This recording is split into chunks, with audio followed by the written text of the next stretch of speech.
त्यावेळी माझ्याबरोबर सराव करायला पैलवान गुंडाजी पाटील, अतिशय चिवट शेना केसरी पैलवान, आता पोस्ट डिपार्टमेंटमध्ये कार्यरत आहेत. अतिशय कष्ट करणारा, जिद्दी आणि अतिशय चिवट. आम्ही खूप दिवस सराव केला त्यांच्याबरोबर आणि एकत्रित राहिलो. त्याचप्रमाणे आमदार महेशदादा लांडगे, पैलवान विशाल कलाटे, महान मराठी केसरी, त्याचप्रमाणे ग्रामविकास मंत्री जयकुमार गोरे, सांगलीत आम्ही एकत्रित सराव केला. एकदम लंगोटी मैत्रासारखा आम्ही एकत्रित राहिलो, सराव केला सांगलीत त्यावेळी. आणि त्यांचं क्षेत्र वेगळं, राजकारणाचं, आम्ही कुस्तीत राहिलो. ते चांगल्या पदावर गेले, आम्हाला अभिमान आहे. त्याचप्रमाणे आमच्याबरोबर सराव केलेले मुरलीधर मोहोळ, केंद्रीय मंत्री. आणि त्यावेळी आणखी तुम्हाला मधु मोरे, आणि मला खरोखर त्या मधु मोरे इतका चांगला, पण मरेपर्यंत मला त्यांनी साथ दिली त्यावेळी. आता वसंतदादा कुस्ती केंद्रात कुस्ती कोच म्हणून काम करतात ते सुनील चंदनशिवे आप्पा. हा, मुन्नालाल शेख असतील, त्यावेळच्या योगेश दोडके होते त्यावेळी आमच्याबरोबर सराव करायला. नमस्कार. आज वारसा महाराष्ट्राचा या यूट्यूब चॅनलमध्ये सर्व प्रेक्षकांचं सहर्ष स्वागत आहे. एक आगळा वेगळा विषय, आणि या महाराष्ट्रामध्ये एक असा तालुका की खऱ्या अर्थानं ज्याचं नंदनवन आहे आज महाराष्ट्रभर. डॉक्टर पतंगराव कदम साहेबांच्या पदस्पर्शानं पावन झालेली नगरे, त्यांच्या विचारातून, त्यांच्या संकल्पनेतून अतिशय नावलौकिकेला आज भारतीय विद्यापीठ जगभर प्रसिद्ध आहे. आणि त्याच भारतीय विद्यापीठाची एक सुसज्ज अशी तालीम आज कडेगावमध्ये, आणि एक कुस्ती क्षेत्रामध्ये कुस्ती हृदय सम्राट म्हणून आज खऱ्या अर्थानं ज्यांच्याकडे आदरानं पाहिलं जातं अशी उपमहाराष्ट्र केसरी मोहन माळी दादा आपल्यासोबत आहेत. एक प्रसिद्धी पराडोक व्यक्तिमत्व आहे, कधी देखील प्रसिद्धीच्या झोकात नाहीत, पण त्यांचं कार्य आज संपूर्ण भारतभर, महाराष्ट्रभर आपल्या कुस्तीतून आपल्याला दिसतंय. तर दादा, आपली कुस्ती कार्यकर्ता कशी झाली आणि आपली सुरुवात कशी झाली? नमस्कार. सुरुवात माझी कडेगावात. प्रथमतः मला ज्यावेळी कळत नव्हतं, त्यावेळी लंगोटा बांधता येत नव्हता, त्यावेळी मी तालमीत जायला शिकलो. माझे वडील रामचंद्र कुशाबा माळी, स्वातंत्र्य सैनिक, हे सुद्धा फार मोठे पैलवान होते. सातारा जिल्ह्यातील गुंडावडर मोठा पैलवान होता. त्याच्याबरोबर देवराष्ट्र या गावी क्रांतिसिंह नाना पाटलांच्या समोर ती कुस्ती झाली होती. त्यांचा चिरंजीव मी मोहन माळी. मी कडेगावात आमच्या घराजवळ तालीम आहे. मला बाळकडू आमच्या वडिलांकडून मिळालं, आणि पहिलं बालपण माझं कुस्तीतलं मला दिशा दावली. ते माझे सुरुवातीचं एलपंडीचं म्हणा किंवा सुरुवातीचं शिक्षण माझं कुस्तीतलं सुखदेव बाबूराव रासकर, आता ते इथं हयात नाहीत, PSI म्हणून रिटायर व्हायच्या अगोदर ते स्वर्गवासी झाले. त्यांनी मला कुस्तीचा बालपणात धडा दिला, आणि तिथून पुढे माझी वाटचाल कुस्तीसाठी सुरू झाली. त्याच्यानंतर मी सुरुवातीला 10वीपर्यंत इथं शिक्षण घेतलं. 10वी नंतर मी पलूसला गेलो. पलूसला 2 वस्ताद होते, विलास नेर्लेकर आणि नारायण शिसाळ. आणि त्यावेळी मोठा पैलवान उपमहाराष्ट्र केसरी मधु मोरे, त्यांच्या मार्गदर्शनाखाली मी पलूसमध्ये सराव केला. त्याच्यानंतर माझी जशी प्रगती होईल तशी मी सांगलीला गेलो. सांगलीला दिनकरराव सूर्यवंशी, राम नलवडे यांच्या मार्गदर्शनाखाली सराव करू लागलो वसंतदादा कुस्ती केंद्रामध्ये. आणि वसंतदादा कुस्ती केंद्रानंतर परत काही दिवसानंतर परत मी शासकीय कुस्ती केंद्रात कसबा बावड्याला गेलो. कसबा बावड्यात आमचे कुस्ती कोच उत्तमराव पाटील सर कोल्हापूरचे, त्यांच्या मार्गदर्शनाखाली तिथं मी सराव केला. तर दादा, आपली कुस्तीची आपली सुरुवात सांगितली. आपल्याला मिळेल कुठल्या कुठल्या पद्धतीने, म्हणजे स्पर्धा असो, मैदानी कुस्तीत कसं आपल्याला यश मिळालं? सिनियर राष्ट्रीय स्पर्धा 2 वेळा खेळलोय. त्याच्यानंतर शालेय राष्ट्रीय स्पर्धा मी 4 वेळा खेळलोय. हरियाणाला 2 वेळा गेलोय. दिल्लीत छत्रसाल स्टेडियमला 2 वेळा खेळलोय मी. आणि त्याच्यानंतर महाराष्ट्र केसरी स्पर्धेत मी माती गटातून 2 वेळा मला रौप्य पदक आहे, 1 वेळा ब्रांज पदक आहे, आणि 82 किलोला मला ब्रांज पदक आहे. त्यावेळी 82 किलोला कुस्ती झाली. त्यावेळी झालेली महाराष्ट्र केसरी गोरख सरक त्यांच्याबरोबर 82 किलो वजनी गटात पहिल्यांदाच मी उतरलो होतो महाराष्ट्र केसरी कुस्ती स्पर्धेच्या वजनी गटात. त्या कुस्ती स्पर्धेत 82 किलो मध्ये मला दुसरं मेडल मिळालं होतं 1998 ला 1998च्या काळ दरम्यान. 98 ला ते महाराष्ट्र केसरी हा झाले. हा हा त्याच्यापूर्वी मला तिथं मेडल मिळालं होतं 82ला. ते पण खेळत होते 82 हा. आणि मी पण 82ला खेळत होतो. त्याच्यानंतर ती महाराष्ट्र केसरीला हा. खेळायला लागली परत 2 वर्षांनी 3 वर्षानंतर. त्यावेळी संजय पाटील दादा त्यावेळी त्यांची कुस्ती चाललेली असायची. त्यावेळी आम्ही थोडंसं लहान होतो त्यावेळी असं. तर तुम्ही आता अतिशय परखडपणे सांगताय. आणि तर आपली कुस्ती आणि आपण एकदम एखादा पैलवान हळूहळू 1 नंबरच्या जोडीपर्यंत जात असतो. बरोबर. तर संपूर्ण महाराष्ट्राला माहिती आहे, अतिशय कमी वजनात आणि एक चटकदार कुस्ती, गतिमान कुस्ती, डावाची उकल, डाव प्रतिडाव आणि एक चित्तधारक कुस्ती जर कुणाची म्हणलं तर आपसूक कुस्ती शौकीनांचे पाय दादांची जिकडे कुस्ती असेल तिकडे वळायची. तर याची काय खासियत होती दादा? आपलं वजन किती होतं ना आपण तब्बल 140 वजनाच्या पैलवानाला कशी मात देत होता? कारण आपला त्यामध्ये सराव असेल, खुराक असेल. हो हो. आता तसं माझी शरीरयष्टी बऱ्यापैकी मध्यम बांध्याचीच होती. पण शरीर असं बेडोल नव्हतं. लोक मला सांगायचे, मला काय समजत नव्हतं त्यावेळी. लोक म्हणायचे शरीर तुमचं चांगलं आहे, तुम्ही व्यवस्थित आहे, सगळं आखीव रेखीव आहे शरीर. आम्हाला त्याचं ते मनात आमच्या हवा शिरलेली नव्हती ती. पण ते शरीर रेखीव आखीव कष्ट करण्याची इच्छा आमची खूप होती. कष्ट खूप करत होतो.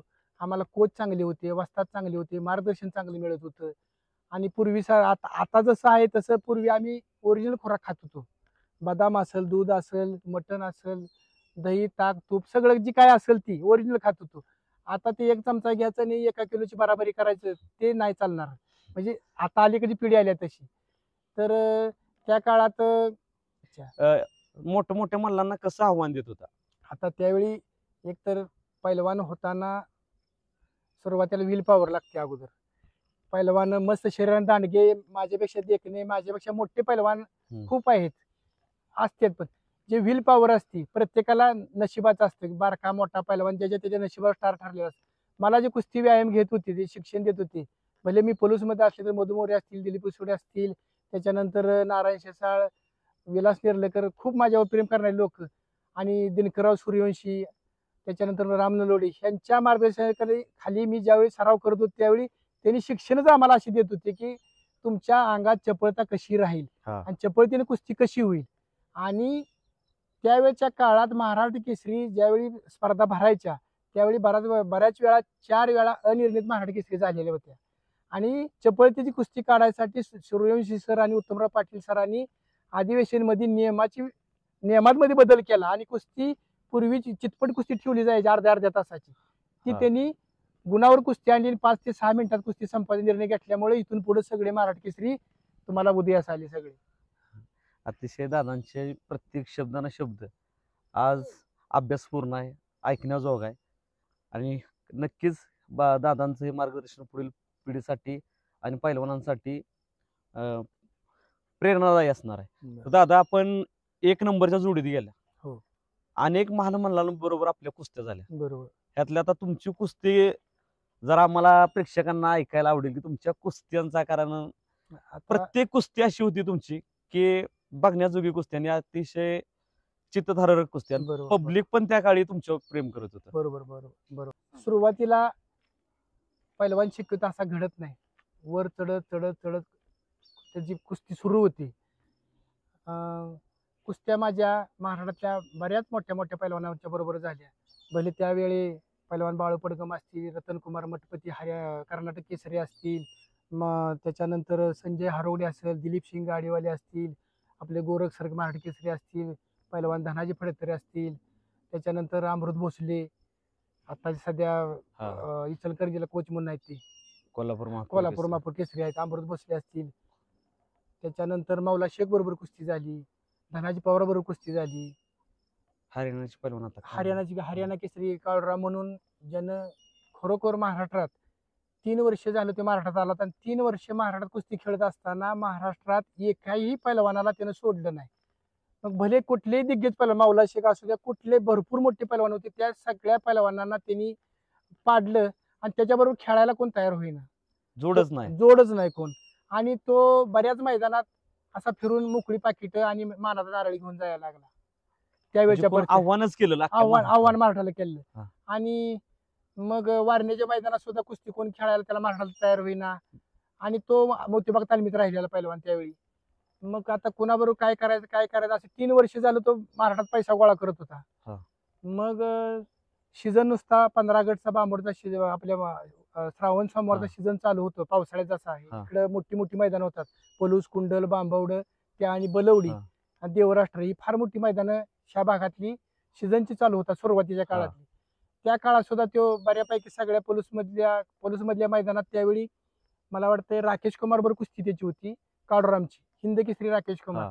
त्यानं त्या मैदानात त्याला तिथं हरवलं होतं पलूसमध्ये. हा. आणि दुसऱ्या दिवशी बलवडीचं मैदान होतं आणि महाराष्ट्रात त्याच्याबरोबर कोण पैलवान खेळायला तयार होत नव्हता. पेनापूरचे रावसाहेब शिंदे, चिकळूचे मास्तर आणि पाऱ्याचे सदाबापू, खरं तर त्यांच्यामुळे आम्ही पैलवान झालो. बाळू पडगम पैलवान झाले, विकास तात्या जाधव पैलवान झाले. असे महाराष्ट्रातले सगळे, भले तो आपला अस्लम काजी असेल, तर हे त्यावेळी कुस्ती कशी चांगली होईल आणि पैलवान प्रोत्साहन कसं मिळेल हे त्यांच्याकडे होतं. आणि कुस्ती जशी टप कशी होईल ती प्रयत्न करत होते. आणि त्यावेळी बलवडीच्या मैदानात काळरामबरोबर कुस्ती झाली, त्यावेळी त्याला फिरवला. पारंपरिक पद्धतीने फिरवून कुस्ती. फिरवूनच कुस्ती एवढं होती. मोठं मैदान होतं तरी फिरवून त्या कुस्ती. मैदानाला सगळी उपस्थिती महाराष्ट्रातले अव्वल दर्जाचे सगळे पैलवान, पुण्यापासून कोल्हापूर पर्यंतचे सगळे पैलवान तिथे उपस्थित होते. आणि मैदान निम्म्याच्या वरती मैदान चालू झालं, संपून गेलं होतं आणि त्याला मैदानात फिरवत होते. मैदानात फिरवल्यानंतर कुणी कुणाबरोबर, आता महाराष्ट्रात कुस्त्या लागणार, एकमेकाला जोडी माहित होत्या, त्याची कुस्ती फिरवायचा प्रयत्न केला. त्याला त्यावेळी 51,000 रुपयाला फिरवलं त्या मैदानात. त्या काळी 51,000 रुपयाला म्हणजे फिरवलं. आजकालच्या जवळपास आता ते 2.5, 3, 4 लाखाच्या आसपासची रक्कम आहे. ती फार मोठी. जास्तच आहे, त्याच्यापेक्षा जास्तच आहे, पण कमी नाही. बरोबर. त्याच्याबरोबर कुणी खेळायला नव्हतं, खेळायला तयार होत नव्हतं. आणि आमचे त्यावेळी मी कोल्हापूरला सराव करतो शासकीय कुस्ती केंद्रात कसबा बावड्यात उत्तमराव पाटलांच्या मार्गदर्शनाखाली. त्यावेळी सराव करत म्हणजे त्यावेळी कुस्तीच्या मैदानाला आल्यानंतर आदल्या दिवशी तर त्या हरियाणा केसरी काळरामनं त्या हिंदी केसरी राकेश कुमारला पाडलं होतं पलूसच्या मैदानात. मंगळवारी ते मैदान आणि मंगळवार दुसऱ्या दिवशी ते मैदान होतं. मैदानात त्याला फिरवला, मानाचं श्रीफळ दिलं, त्याला मानधन थोडंसं वाटखर्ची पुरतं दिलं, पण कुणीही महाराष्ट्रात खेळायला तयार होत नव्हतं. त्यावेळी त्या भागातले प्रसिद्ध पैलवान रावसाहेब शिंदे बेनापूरचे स्वातंत्र्य सैनिक, त्यांनी माईक हातात घेऊन उभा राहून सांगितलं की आपल्या महाराष्ट्रात असं काय झालंय की एकही महाराष्ट्रातला पैलवान त्याच्याबरोबर खेळायला तयार होत नाही, हरियाणावाल्या दिल्लीवाल्यांच्या बरोबर. तर कोण तयार व्हायला, कोण मायचा लाल आहे का नाही, आव्हान केलं त्यांनी. आणि त्याला श्रीफळन मानाचं ते शाल फेटा वगैरे दिला, त्याला जाऊन बसला. पण मनाला एक रुकरुक राहिली की इतकं सगळं मोठ्या जुन्या जाणकार वस्तादाने सांगितल्यानंतर आपल्याला कसं गबूस वाटतंय. मी कोचला जाऊन विचारलं, उत्तमराव पाटील सरांनी. पाटील सर म्हणले काहीच बोलले नाही तोंडात, का तर परिस्थिती समोरची दिसत होती. थोडस 19-20चा विषय होता तो, आपल्याला माहित नव्हतं की कोण कसं आहे ते. 19-20 त्यांनी काय डोक्याला हात लावून ते मला काय बोलले नाही त्यावेळी. आणि मग मीच मनाचा विचार केला. आणि हे महाराष्ट्रातले अतिशय चांगल्या कुस्त्या जोडणारे रावसाहेब शिंदे, चिखलोडचे जयसिंग चव्हाण गुरुजी मास्तर आणि पाऱ्याचे सदाबापू ह्यांची मी गाठ घेतली आणि त्यांना सांगितलं की बापू मी त्यांच्याबरोबर खेळतोय, पण मला असा आत्मविश्वास वाटत होता की मगाशी ज्या पैशाला जेवढ्या रकमेला फिरवला पाहिला होणार तेवढ्या मानधनाचं मला त्याची व्यवस्था होत मी त्याच्याबरोबर खेळतो. जणू काही मला तर वाटत होतं की जिंकणार असं मला वाटत होतं मनाला. पण एक मनाची एक ती वेगळीच तयारी होती. मग त्यावेळी ते म्हणले थांब जरा, मला म्हणले पोरा तू जरा थांब 2 मिनिटं विचार करू, त्याला कोणच खेळण झाले त्याच्याबरोबर, तू कसं काय खेळायला तयार व्हायला लागलाय. तर म्हटलं माझी खेळायची इच्छा झाली आणि जीवनात कधी कोणाला एक वेळ तर बारी द्यावी लागते. बरोबर. तिथं हार असेल नाही तर जीत असेल, पण एकदा बारी देऊन त्याच्यातनं जायचं असतं म्हणलं मांडवा खालनं. मग किती वर्ष त्याचं सण करायचं महाराष्ट्रात सगळ्यांनी म्हणलं. मग ते म्हणले पोरा 2 मिनिटं थांब.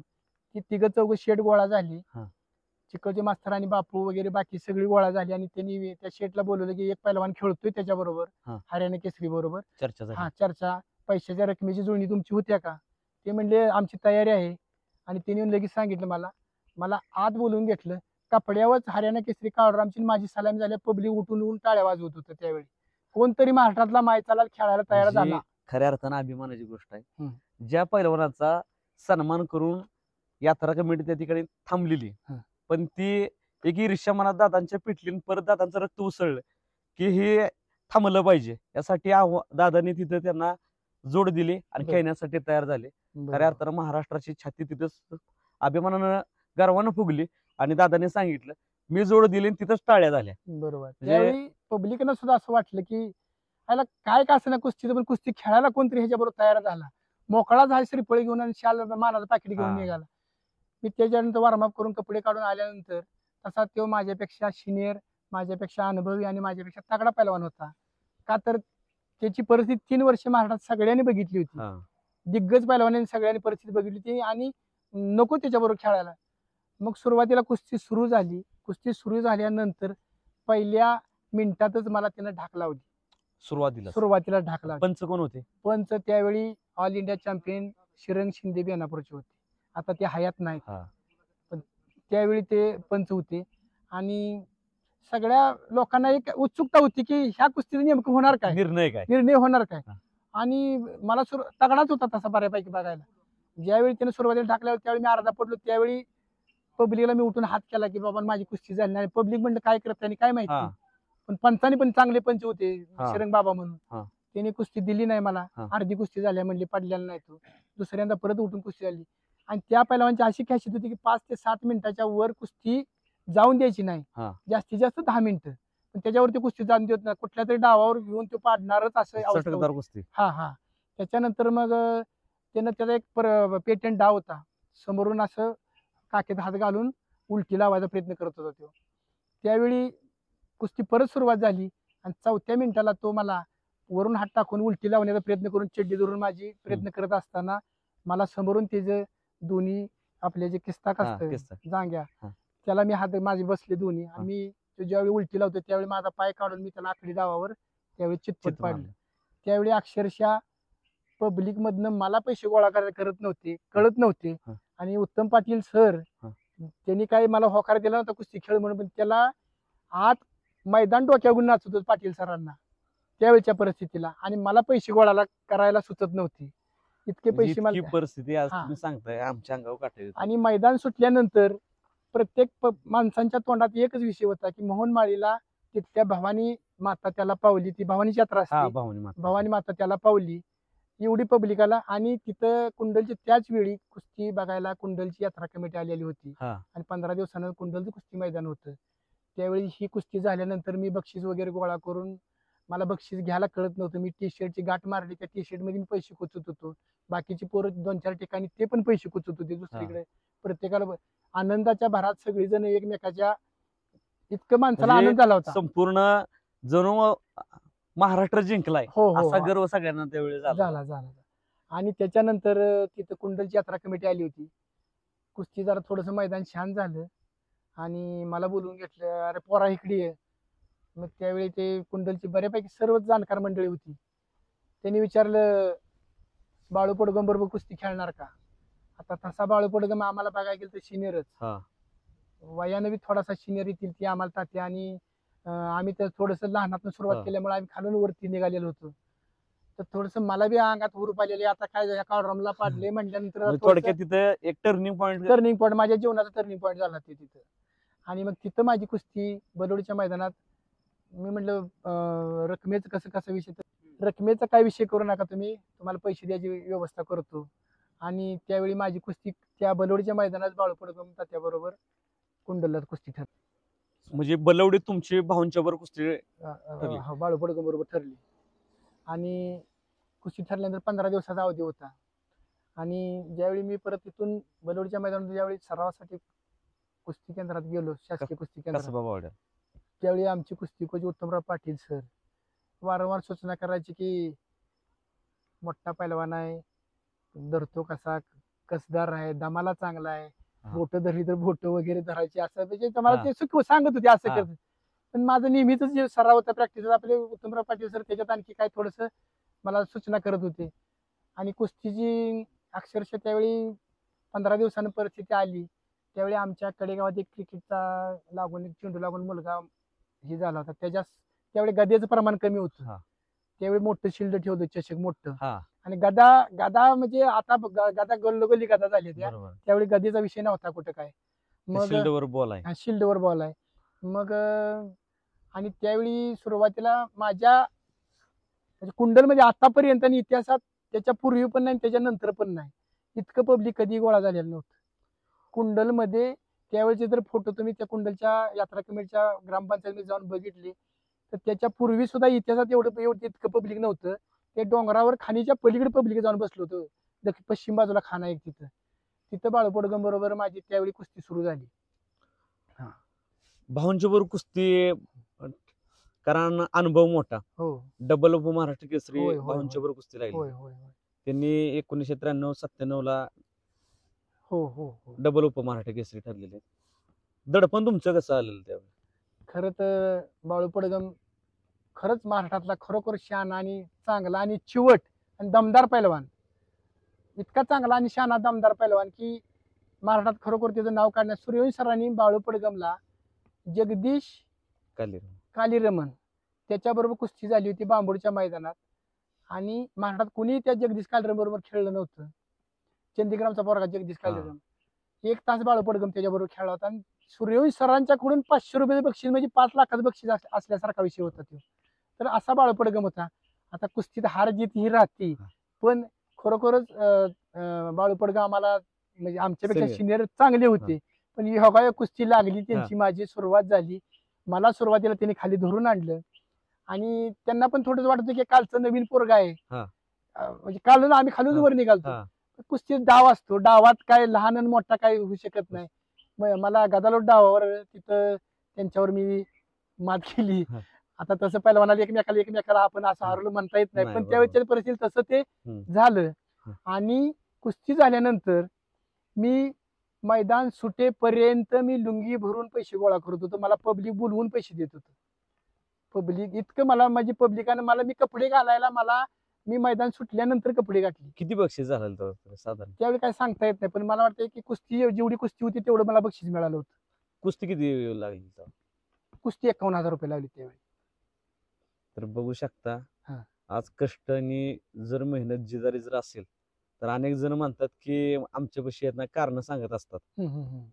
पण तुम्ही खऱ्या अर्थानं बलवडी बसणं दाखवून दिलं बरोबर की तुमचा तिथे त्या ठिकाणी टर्निंग पॉईंट ठरला आणि आत्मविश्वास इतका प्रबळ झाला की उत्तर तुम्ही पुढे चाललो. बरोबर. आणि 2000 साली एक असा दिवस उजाडला की अधिवेशनात आपण उतरला आणि ते एक अधिवेशन खऱ्या अर्थानं गाजवलं. तर त्या अधिवेशनात पण बाळूपडगमवर कुस्ती झाली. अधिवेशन मध्ये पण एक बाळूपडगमवर कुस्ती झाली. मला वाटतं एक कुस्ती परिस्थिती अशी आली कुंडलच्या मैदानात कुस्ती झाली. एक कुस्ती पहिली त्याच्यापूर्वी गुरसाळ म्हणून इथं गाव आहे तुमच्या जिल्ह्यात. त्यावेळी ती कुस्ती झालेली मला पण मान्य नव्हती. त्या पंचासी म्हणून मला त्यांनी पडगम पैलवानाला पण मान्य नव्हती. ती कुस्ती एक कुंडलमध्ये झाली. त्याच्यानंतर माझ्या अधिवेशनला बाळूपडगमवर कुस्ती आली. बाळूपडगम कुस्ती आली. कुस्ती चालली होती बाळूपडगमची 2 पॉईंट आणि माझा 1 पॉईंट होता. आणि बाळूपडगम त्यावेळी अशी म्हणत होते की माझं शेवटचं अधिवेशन असं तसं त्यांचं आपलं काय असेल ते असेल. त्यावेळेच्या प्रति पण चांगले होते ते म्हणजे त्यावेळेची परिस्थितीला. आणि शेवटचे 30 सेकंद राहिले ते मला पॅशू दिला होता. आणि बाळूपडगमला विचारलं होतं की बाबा तुम्ही खाली बसून कुस्ती घेताय का वरती घेताय? क्लिंच. त्यावेळेचे तर त्यांचे 2 पॉईंट राहिले शेवटचे 30 सेकंद आणि माझा 1 पॉईंट होता. मला 2 पॉईंटची गरज होती आणि बाळूपडगमला 1 पॉईंटची गरज होती. अधिवेशन संध्याकाळच्या सत्रातली कुस्ती होती. महाराष्ट्र केसरीच्या गटातली कुस्ती होती ती. त्यावेळी 30 सेकंदात बाळूपडगम माझ्या पाठीवर हात ठेवले मला ते पॅशुटी मिळाल्यानंतर. त्यावेळी त्या 30 सेकंदात मी 2 पॉईंट कव्हर केले होते. त्यावेळी बाळूपडगमवरती त्यावेळी मला तिथं विजय मिळाला होता. त्यावेळी सुद्धा म्हणजे ते एक वेगळं अस्मरणीय क्षण होता. आणि फायनलला कुस्ती कोणाबरोबर आली? एकदा माती गटातून फायनलला विनोद चौगुले बरोबर आली माझी कुस्ती. चौगुलेनं सगळ्यात अतिशय हेवी वेट. हो कारण आज विनोद दादा चौगुलेंनी तर काय सांगाल त्यांच्याबद्दल? त्यावेळेच्या परिस्थितीला असं आहे त्यावेळी त्या कुस्तीगीर परिषदेत दादू मामा चौगुले असतील बाकीचे त्यांच्या बरोबर जे असणारे लोक असतील. महाराष्ट्र केसरी कुस्ती गटाचा कुस्ती कॅटेगरीची शेवटची वेट कॅटेगरी 120 आहे. 120 ते 130 धरा. ते सोडून सुद्धा त्याच्यावरती वजन होतं त्यांचं. आणि सगळ्यांनी अभिजिन घ्यायचा प्रयत्न केला, कोणी कोणाला दाद दिलेली नाही. त्यावेळी सुद्धा आम्हाला ते महाराष्ट्र केसरी त्यावेळी होता आला असतं, पण आमच्या खंत अशी किती एवढा मोठा विनोद चोगले 135 ते 36 किलो होता, त्याला बाळूपडगम तात्याबरोबर माझ्या पूर्वी त्यांची कुस्ती आली होती. क्लिंच पकड आल्यानंतर किंवा छातीला ग्रीप घ्यायची होती, त्यावेळी सुद्धा मिठी त्यांची बसत नव्हती, ग्रीप बसत नव्हती. एवढा विनोद चोगले मोठा होता, म्हणजे तसं नियमाच्या विरुद्ध तो विषय होता. आणि विनोद चोगलेंच्या बरोबर त्यावेळी कोणी सुद्धा मग बाकीचा काय विषय काढला नाही. आणि त्यावेळी विनोद चोगल्याबरोबर माझी माती गटात फायनलला कुस्ती त्यांच्या बरोबर झाली. त्यावेळी सुद्धा विनोद चोगल्याबरोबर त्या अधिवेशनात कोणी सुद्धा पॉईंट घेतला नव्हता. मी एक पॉईंट घेतल्यानंतर स्टेडियम उठून उभा राहिलो होतो. म्हणजे तेव्हा सगळ्या स्टेडियम उठून राहून टाळ्या वाजल्या. हो, का तर ते पहिला असं होतं की त्याला एक तर धडा येत नव्हतं, कुठं मिठी घाला येत नव्हती. आणि त्या वर्षी 2000 साली विनोददादा चौगुले महाराष्ट्र केसरी. 1999 साली धनाजीदादा फडतरे. हो, धनाजी फडतरे त्यावेळी ती पुण्यात झाली. पुण्यात झाली. त्यांच्याबरोबर कुस्ती झाली का तुमची? धनाजी फडतरे बरोबर 2-3 वेळा कुस्ती झाली.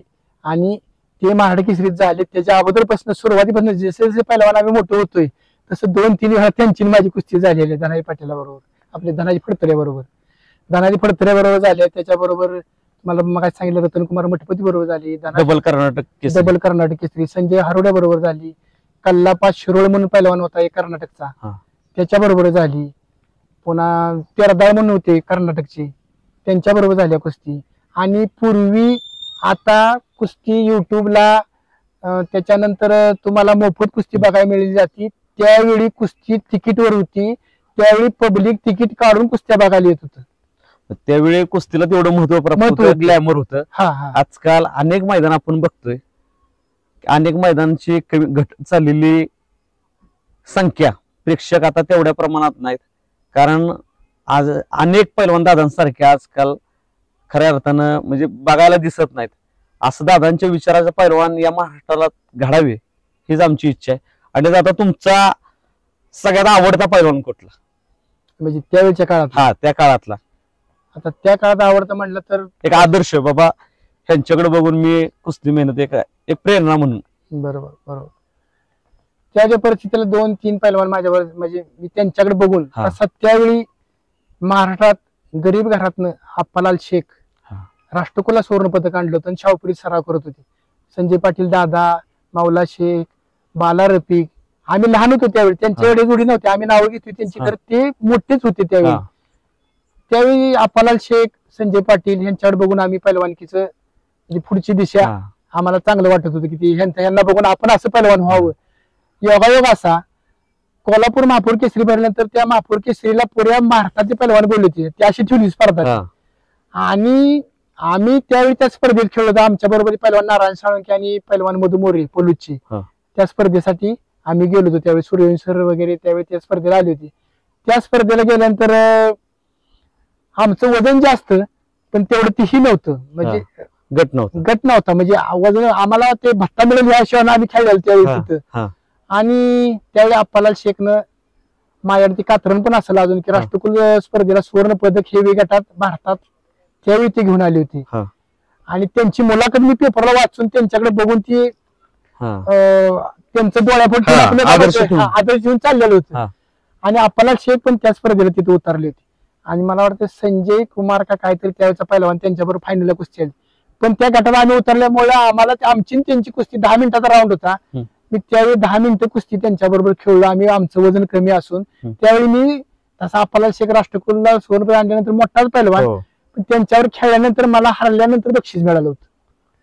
म्हणजे लहान पण पहिलवान कोणतरी पुढे होणार असं म्हणजे थोडक्यात भविष्य एका पैलवानाला दिसतंय. बरोबर. हे बघून लोकांनी मला बक्षीस 10 मिनिटं त्यांच्याबरोबर कुस्ती सामना खेळून म्हणजे आता तसं शिबिरच आहे ते आम्हाला ते, पण ते तेवढ्या तक धरला ते एक अभिमानाची गोष्ट. दादांच्या बद्दल काय सांगाल? महाराष्ट्र केसरी संजय पाटील दादा सगळ्याबरोबर मनमिळाव असणार, सगळ्याबरोबर बोलणार. गरीब पैलवान असू द्या, मोठा असू द्या, एकमेकाला सहकार्य करायची त्यांची इच्छा, दुसरा पण पैलवान व्हावी ही त्यांच्या मनातली इच्छा. असे संजय पाटलाचा स्वभाव होता. कधी कोणाला असं कमी टाकून लिखून असं बोलत नव्हते.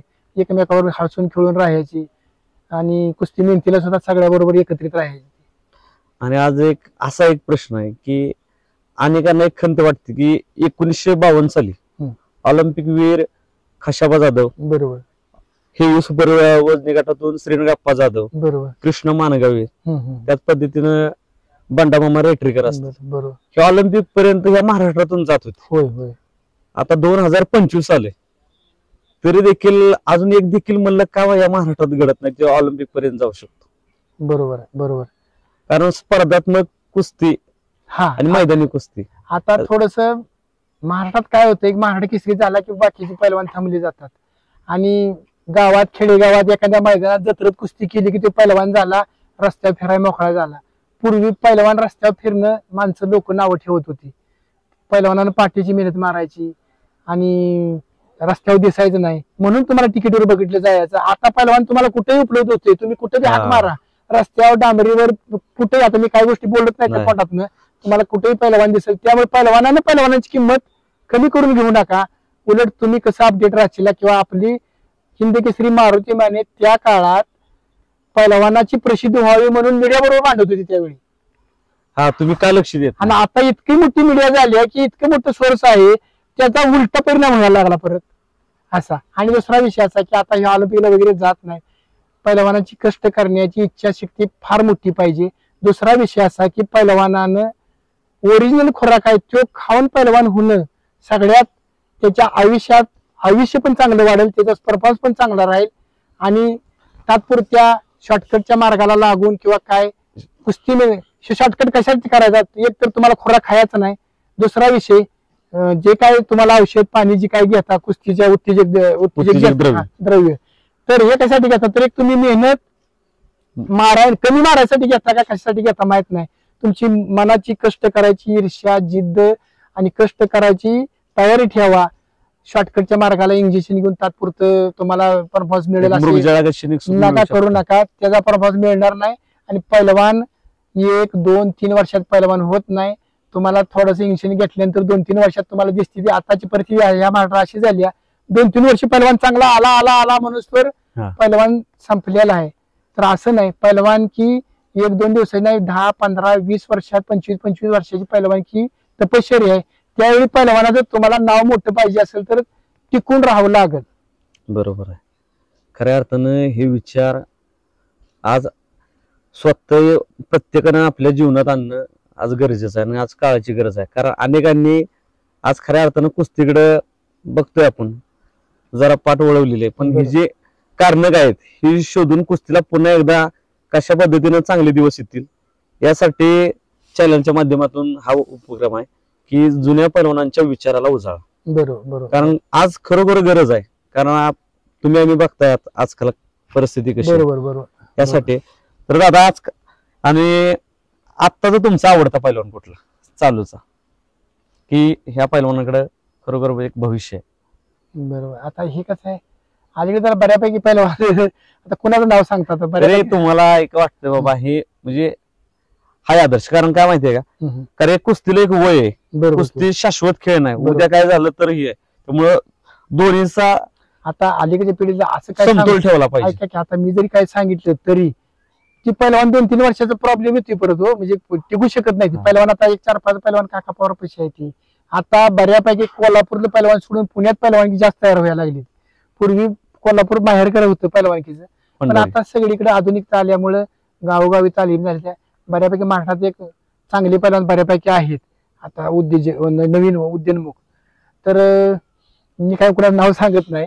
हा ठीक आहे.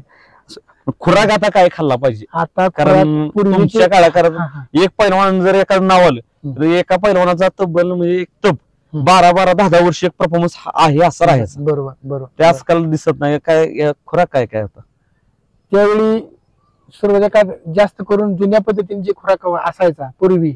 आता आमच्या वेळी त्यावेळी ते पावडर इंजेक्शन प्रोटीन असला सप्लिमेंट असला काय विषय नव्हता. ओरिजिनल जी काय खुराक आहे ओरिजिनल कुस्ती मन करायची, वस्तात कोच सांगतील ते ऐकायचं.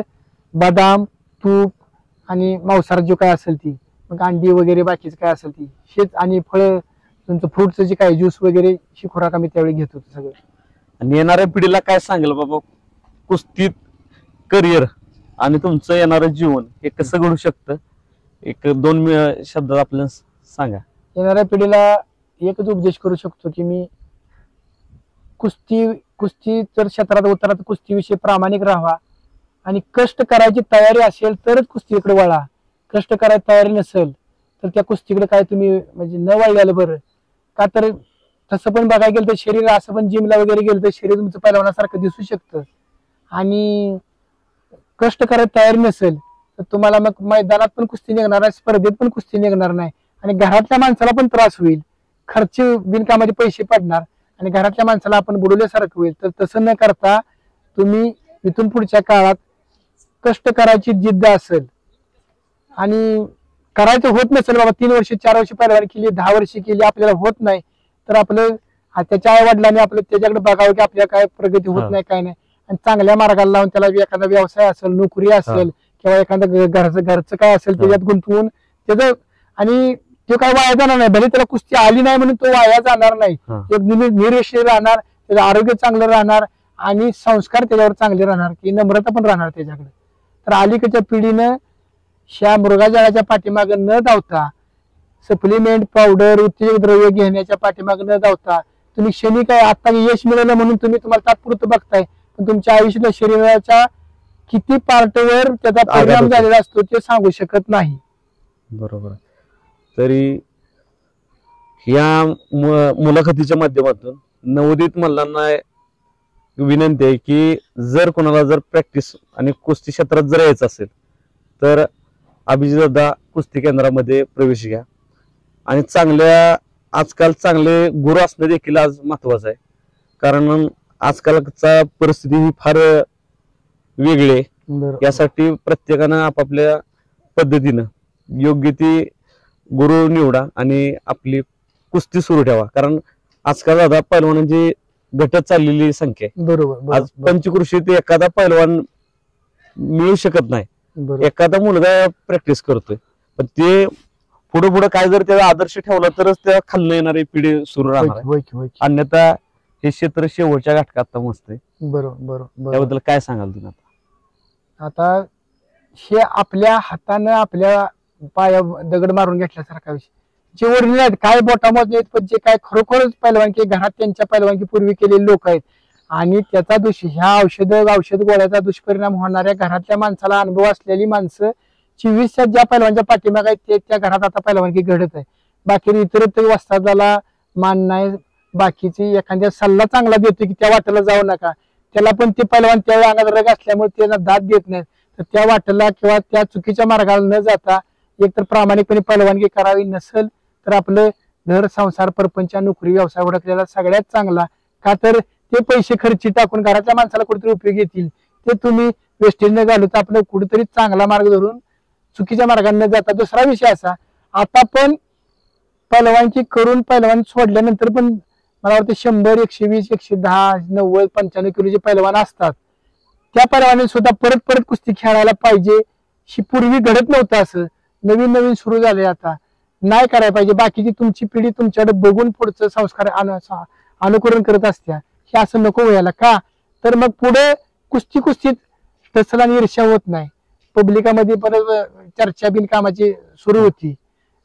तुम्ही त्या पद्धतीत तुम्ही कुस्ती मेहनत सराव करून एखादं बाहेरच्या देशात मिळेल किंवा चांगला पैलवान पाडला तर ठीक आहे पण नुसतं मैदानात 2 रुपये मिळतील म्हणून कुस्ती खेळणं योग्य नाही. अतिशय मोलाचे शब्द आहेत.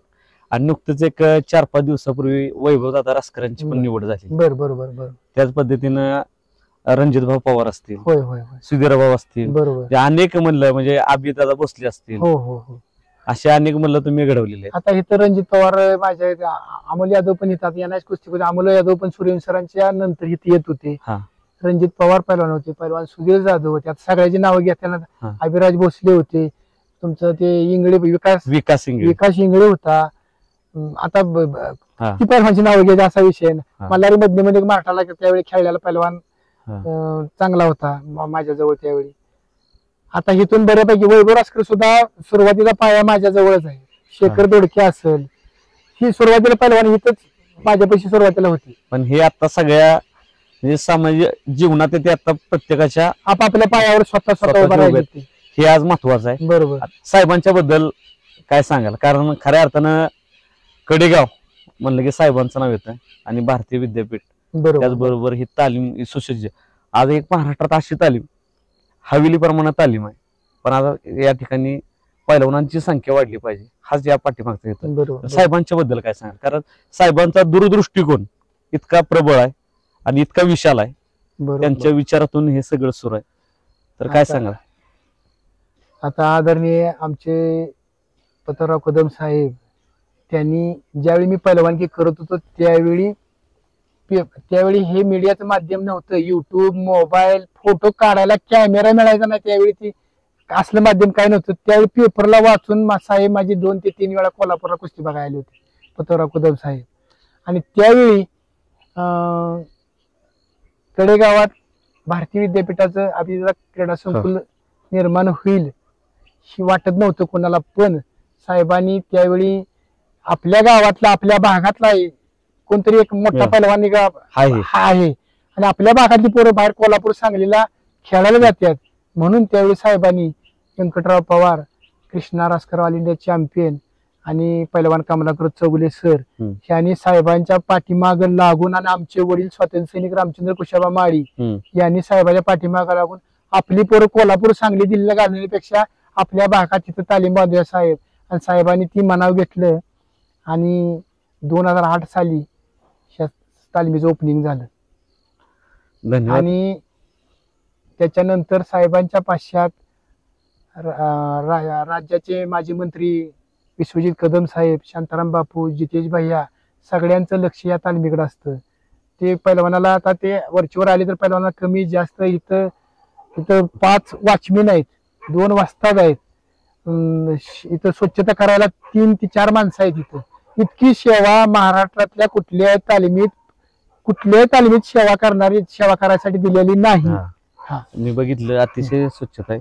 बीव्हीजी ग्रुप देखील इथं आहे. हो. तर अतिशय अनमोल वेळ बरोबर. चॅनलला दिला, यातून नक्कीच पुढील पिढी एक आदर्श घेईल, हीच वारसा महाराष्ट्र या चॅनलच्या वतीनं इच्छा. आता तुम्ही वेळात वेळ काढून तुमचं बाकीच्या मुलाखती सोडून, मी पण कोल्हापूरला गेलो होतो, त्या मुलाखती सगळ्या म्हणजे कोल्हापूरला तुमचा फोन आल्यानंतर सुधीरचा मला फोन आला, त्या मुलाखती बाकीच्या सोडून तुम्ही वेळात वेळ काढून मला इथं अभिजित क्रीडा संकुलमध्ये आल्याबद्दल मी तुमचा मनापासून आभारी आहे. मुलाखत घेतल्याबद्दल नमस्कार. धन्यवाद. आमचे सहकारी मित्र अलंकार मोरे, अच्छा, वारसा महाराष्ट्राचा युट्यूब चॅनल. धन्यवाद. वारसा महाराष्ट्राचा या युट्यूब चॅनलला लाईक, शेअर आणि